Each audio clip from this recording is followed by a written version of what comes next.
Another recording about how you can improve your energy. So, today we're going to speak about improving your energy and how stress can really impact your energy levels. And with me, I have a wonderful special guest, a dear friend of mine who is Sophia Morgan Genius. Now, Sophia is so highly qualified in talking about stress. Why is she highly qualified? Well, she has been in mental health for over 20 years. And she specializes in helping people to recover from their mental health challenges.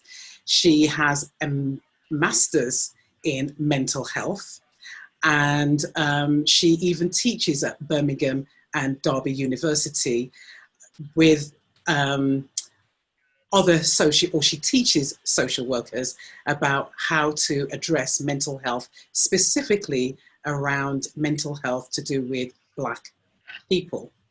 So, Sophia, welcome. And Oh, I know thank that you. there's so much more that you could probably tell us about how your journey in terms of mental health and your qualifications and so on. But yeah, just elaborate a little bit more if you want to. Yeah. I'm going to correct my name first. So you can call me Genius if you like, and that's wonderful. But my name is Genus. Okay, so I don't mind. So Sophie Morgan Genus. So it's Genius, but without the I. So my background starts from psychiatric nursing. So that led me into social work, but still working in the mental health field. So I left from psychiatric nursing into social work, and then the majority of my work was spent in what's called the assertive engagement team, and that's where we deal with people with enduring mental health problems. That's long and enduring mental health problems, and we were there to kind of help them to progress and move on, giving them more focused input and to help them to regain skills and to regain a quality of life. So that's where I kind of sat for a long while. I still work in mental health now as what's called an approved mental health practitioner, which means I go out and I help people to go into hospital if need be. And of course, as you said, I teach on the AMP course, which is at the approved mental health social worker course, specifically about Black mental health. So that's me. Awesome. Brilliant. So really very highly qualified. Now, one of the reasons why I have invited Sophia to talk with us today is because one of her qualifications, but even in speaking to her, she just gets it in terms of mental health.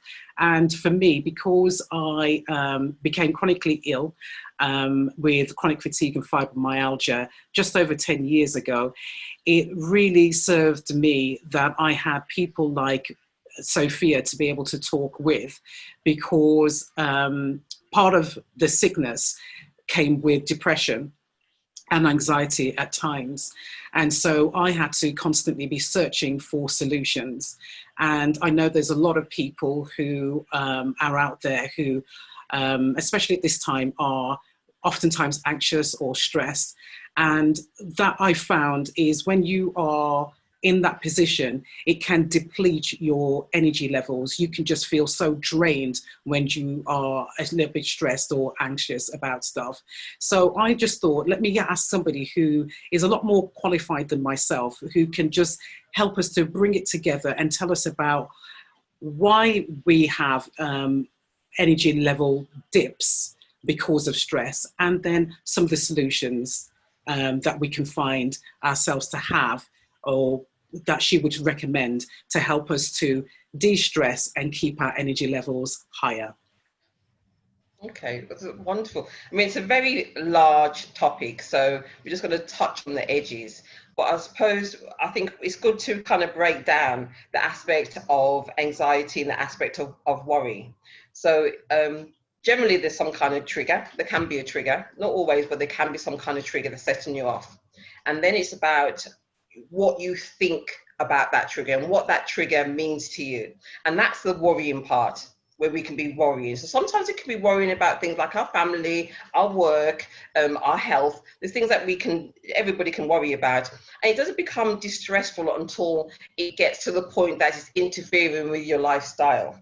So your body's going into that fight or flight where you're always tense, always worried, and that gets your body to become very exhausted. And so that's where you're feeling, I'm tired, because you're always on that, oh, I'm about to run, that tense feeling. So if you imagine what's going on if you saw a large dog, or there was some kind of animal attacking you, and that sensation, well, what can happen is that sensation can come about and then not go away, because you're always in that state of worry and that state of anxiety. The physical part becomes the anxiety. So it's about that kind of behavior, and it's about how do you deal and manage with that behavior.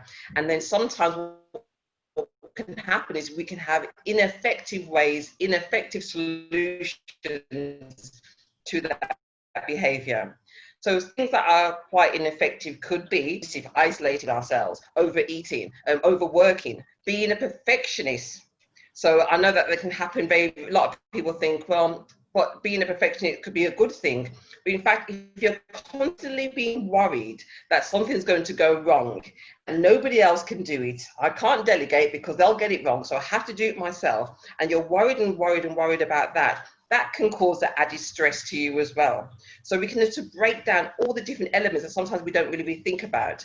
So we can be over compulsive about things, checking things excessively, and we're checking to make sure it's accurate and absolutely right, or feeling doubt in ourselves where we're having to ask loads of people, is that okay? And that can cause stress and anxiety in ourselves. So it's not only the physical things, it's also our actions afterward that can heighten our levels of stress. And sometimes we just don't realize how those small things can grow.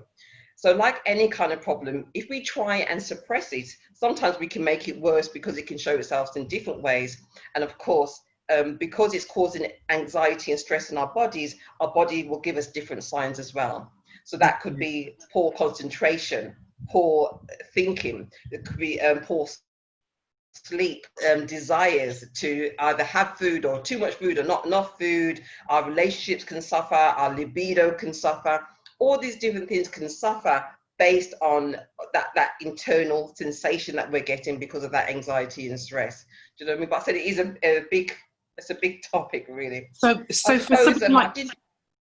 for somebody like me, what I was doing is working and probably burning the candle at both ends. So I was in corporate job, I was helping and doing a lot of things in the community. I then also had young children, and I think my body was just totally drained.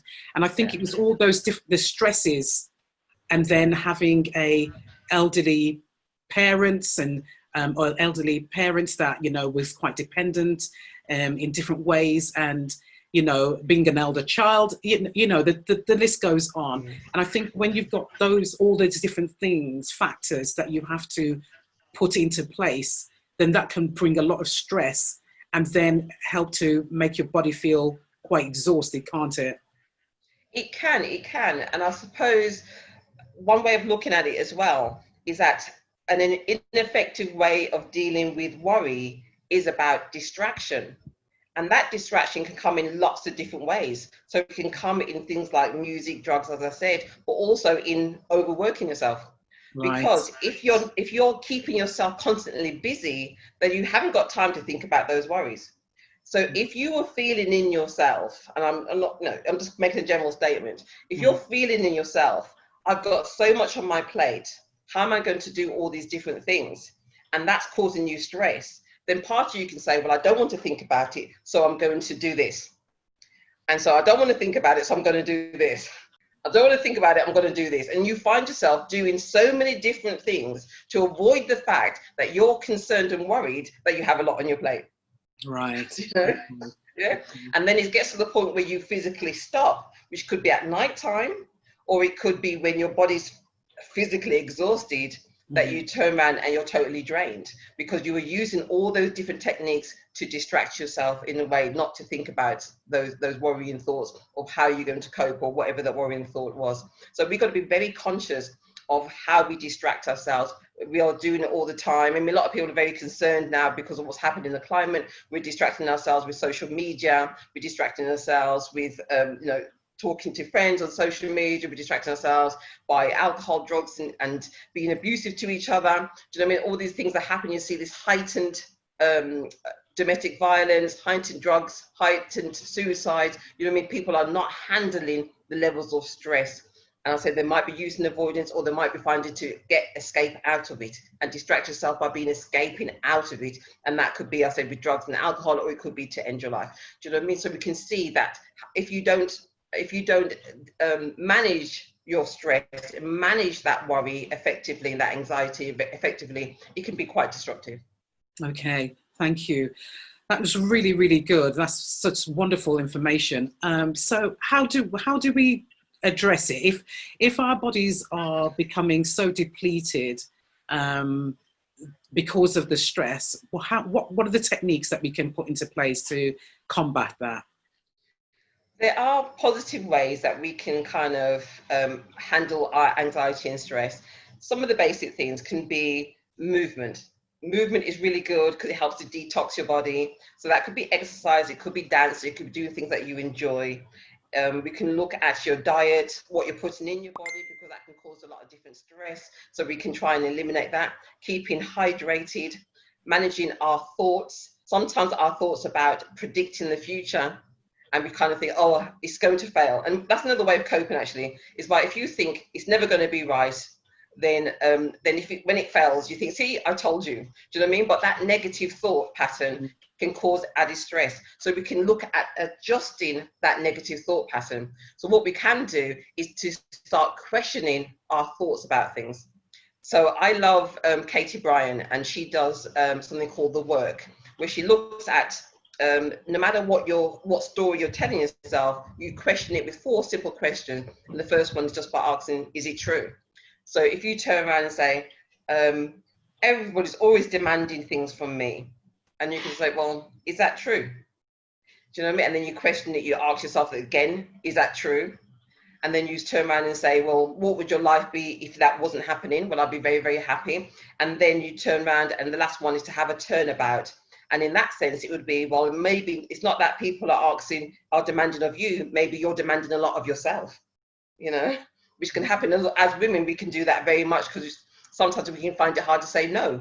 And we expect that we need to please and take care of everybody else. And so we sacrifice ourselves for other people. Do you know? So sometimes questioning your thoughts can be really, really good. And as I said, being able to say no and taking care of yourself, looking at what can you do that pleases and satisfies you. For example, meditation, relaxation, being mindful, having a relaxing bath. All these things that help to nurture your body, do you know what I mean, and nurture your mind, making sure that what you're putting in your mind is also very positive. So looking at what books are you reading, what music are you listening to, what movies are you watching, all these things can cause added stress.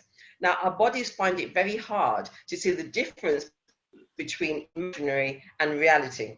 So we can imagine extreme things. We can watch a movie and we can sit there and it's a TV screen, you know, it's just a piece of glass and plastic, or we can sit there and cry living eye water watching these programs, can't we? It can be so emotional. Yeah, so we know that our imaginations are really, really strong. So we have to be very careful what we're subjecting our imaginations and subjecting our spirit and our aura to. Right, you know? right. Which leads on to also the friends that we keep. Sometimes we can have friends around us that can drain our energy. I call them spiritual vampires. You know that just before you go and see that person, you got to work yourself up, because when you come up, you're going to be exhausted. That's me for the night. So be careful and mindful about who you're hanging around. Yeah, and it's not just friends, is it? It's also family. And if you have family members where they drain your energy, what do you do then?